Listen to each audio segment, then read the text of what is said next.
안녕하세요 여러분, 백영기 목사입니다. 오늘 출애굽기 21장 살펴보도록 하겠습니다. 오늘 출애굽기 21장은 십계명 이후에 하나님께서 주시는 십계명에서 더해서 율법들, 법령들에 대한 설명들이 나옵니다. 그래서 이제 율법을 하나씩 세워 나가시죠. 여기에 보면 하나님께서 가져가시는 이스라엘 백성들을 향한 계획이 있습니다. 전체적인 판구조를 보면요, 출애굽기를 요약해 놓은 것을 보면 이렇습니다. 1장에서부터 15장까지 하나님께서 이스라엘 백성들을 이집트 땅에서 빼내십니다. 빼내시고 16장에서 24장까지 이때에서 하나님께서 이스라엘 백성들에게 순종하는 법을 가르치십니다. 왜 순종하라고 하실까요? 바로 하나님이 이끄시는 대로 이스라엘 백성들이 총체적, 요즘 말로 따지면은 모든 구조를 다 바꿔야 되기 때문입니다. 하나님께서 이스라엘 백성들의 구조를 왜 바꾸려고 하셨을까요? 몇 번 묵상한 것처럼 이스라엘 백성들이 애굽에서 살아간 연도가 400년입니다. 적은 연도가 아닙니다. 그런데 400년 동안 하나님께 예배를 드렸다라는 기록이 없습니다. 그러니까 하나님의 백성으로서 준비가 안 된 겁니다. 어쩌면 하나님이 이스라엘 백성들에게 가장 강하게 개혁을 지금 주도하고 계신지도 모릅니다. 그래서 하나님께서 이스라엘 백성들 입장에선 억지로, 하나님 입장에서는 급하게 의도적으로 이스라엘 백성들을 하나님의 백성으로 지금 바꿔가고 계신 겁니다. 하나님이 바꿔가고 계시는 건데, 여기에 구조를 보면 이스라엘 백성들을 이집트에서 나오게 하고 십계명을 주십니다. 십계명을 주시는데, 이 십계명을 주시고 난 다음에 하나님께서 하나님을 섬기는 율법들을 다 가르치십니다. 그러니까 율법이 뭐냐? 이렇게 하지 마라 라고 나가지만 사실은 하지 마라가 아니라 삶의 새로운 기준, 새롭게 예전 방식이 아닌 새로운 방식으로 살아야 한다, 이렇게 이야기를 합니다. 여러분, 교회를 다니면 사람들이 무슨 얘기를 하냐면요, 안 믿는 사람이 교회를 다니게 돼요. 그럼 처음에는 교회에 주일만 와요. 그런데 나중에는 하나님의 백성이 되고자 수요 기도회도 오고 금요 기도회도 오고 말씀도 보게 되고요, 묵상도 하게 돼요. 그러다 보면 시간이 많이 들어갑니다. 시간이 많이 들어가면 어떻게 되냐면 주변에 있는 사람들이 바뀝니다. 주변에 있는 사람들이 왜 바뀝니까? 내가 만나는 시간이 한정되어 있으니까 옛날에 세상에 놀던 친구들이랑 시간 보내는 게 힘든 거예요. 그래서 예수를 믿게 되면 주변에 있는 사람들도 다 바뀌게 됩니다. 어떻게 바뀝니까? 예수 믿는 사람은 예수 믿는 사람들과 대화하는 시간이 늘어날 수밖에 없어요. 물리적으로 그렇지 않겠습니까? 그래서 하나님이 지금 이스라엘 백성들의 삶의 전체적인 구조를 지금 바꿔나가고 계시다라고 보면 됩니다. 이게 우리도 똑같습니다. 우리 기독교인들도 똑같습니다. 우리도 우리 삶에서 하나님의 말씀에 대한 묵상이 얼마나 가는지가 구조적으로 바뀌게 되어 있습니다. 그래서 오늘 살펴보면은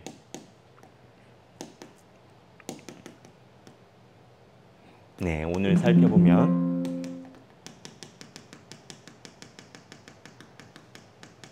20장에 들어가는데,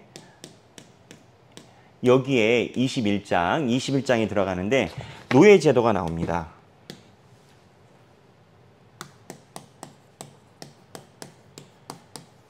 하나님이 노예에 대해서 다스리는 것을 이야기를 하십니다.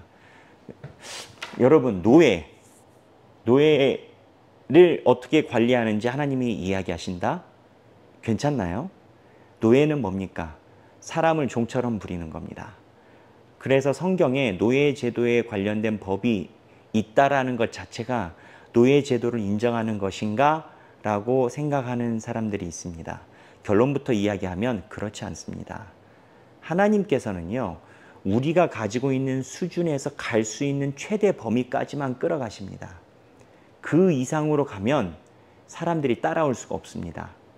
무슨 얘기냐면, 하나님이 지금 노예 제도를 이야기를 하지만 그 당시에는 노예 제도가 있었던 사회입니다. 그런데 하나님의 법이, 하나님의 노예 제도가 그 당시에 있는 노예 제도보다 더 인권을 존중하는 제도를 가지고 있습니다. 그래서 어떤 신학자들은 그렇게 얘기를 합니다. 하나님이 노예 제도에서 이야기한 대로만 살아가면 사실상 노예는 없는 거다. 왜요? 성경 본문에 보면 노예가 6년이 지나면 7년째 해방을 받습니다. 근데 일반 노예 제도는요, 해방이라는 게 없어요. 죽을 때까지 가요. 무슨 얘기냐? 하나님이 노예 제도를 이야기한 것은 노예를 만들고자 하는 게 아니라 우리의 상황에 맞춰서 상황에서 최선으로 이끌어내시려고 한 겁니다.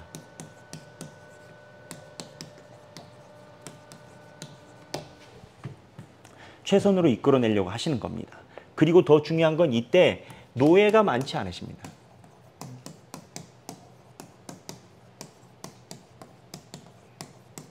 이스라엘 백성들은 사실 노예가 그렇게 많지 않습니다. 이스라엘 백성들 사회에서 노예가 많지 않다라는 얘기는 하나님이 이 노예 제도를 굳이 손을 댔다라는 얘기입니다. 10명이 있으면 노예를 부릴 수 있는 사람이 몇 명이나 되겠습니까? 돈이 있어야 노예 부릴 거 아닙니까? 10명 중에 하나도 없습니다. 100명 중에 하나도 없습니다. 노예를 부릴 수 있는 사람이 많지 않은데 하나님이 굳이 노예 제도를 이야기하시는 상황입니다. 무슨 얘기냐? 이 노예 제도나 우리 상황에서 하나님이 점차적으로 개선해 나가는 그 스텝을 여기서 보여주시는 겁니다. 그래서 이 인식을 가지고 노예 제도나 여기에 주장되어 있는 것을 눈높이를 봐야 됩니다. 인간이 가지고 있는 상황에서 하나님이 하나씩 점차적으로 높여주신다고요. 그래서 여기 보면은 노예제도에 점차적으로 노예제도가 상실되는 상황에서 조금씩 끌어올리시는데 보겠습니다. 본문에 보면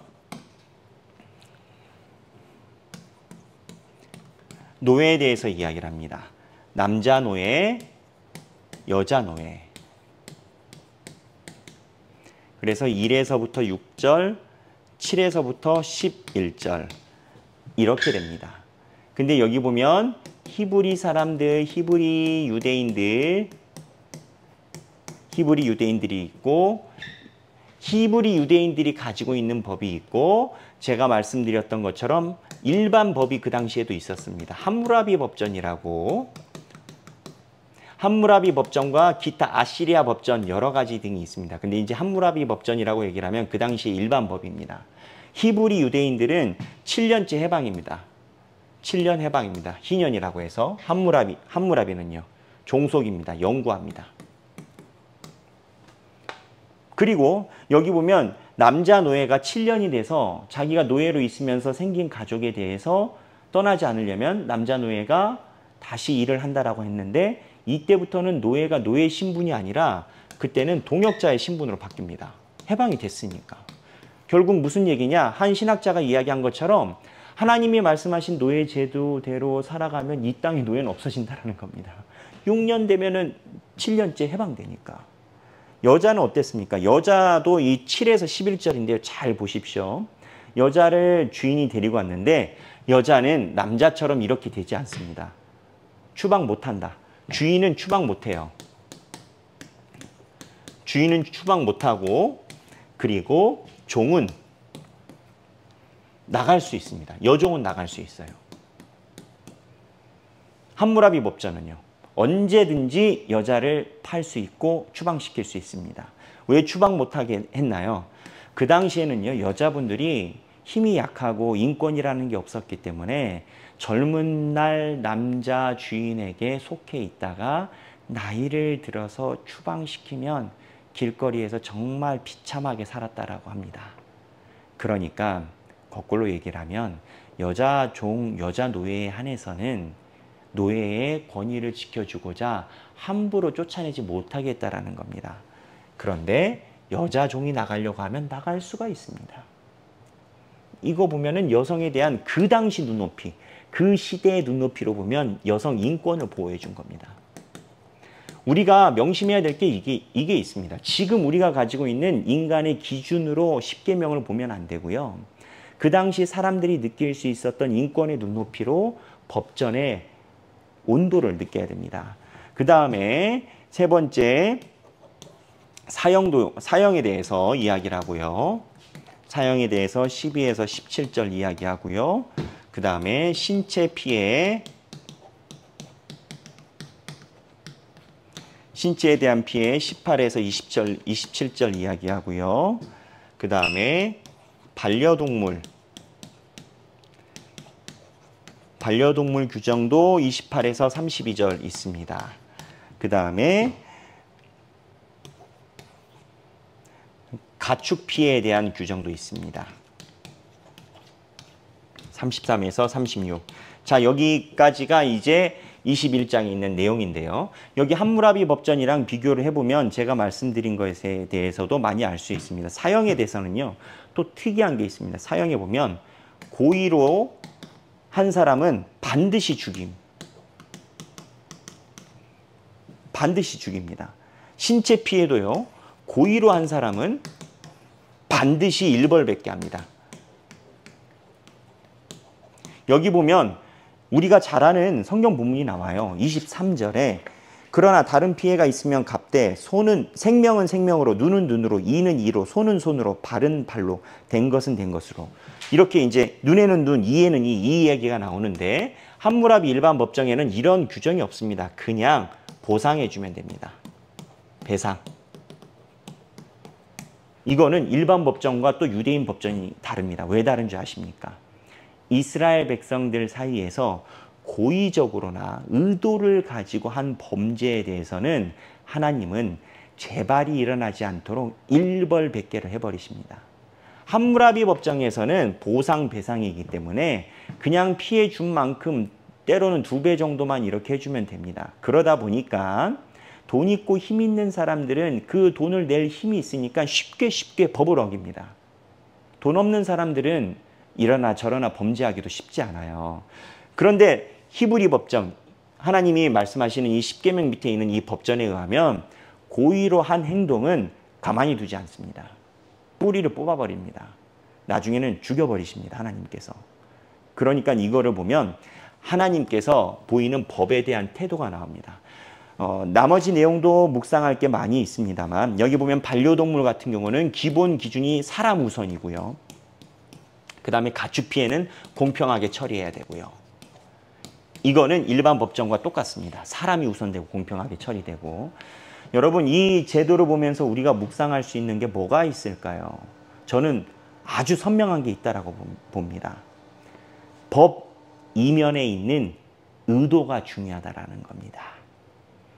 자, 들어보세요. 법으로 표면적으로 보이는 것 이면에 있는 의도가 더 중요하다라는 겁니다. 제가 말했죠. 노예제도가 있는 것으로만 보면 하나님이 노예제도를 찬성하시는가라고 오해할 수 있지만 그 이면을 보면 그렇지 않다고.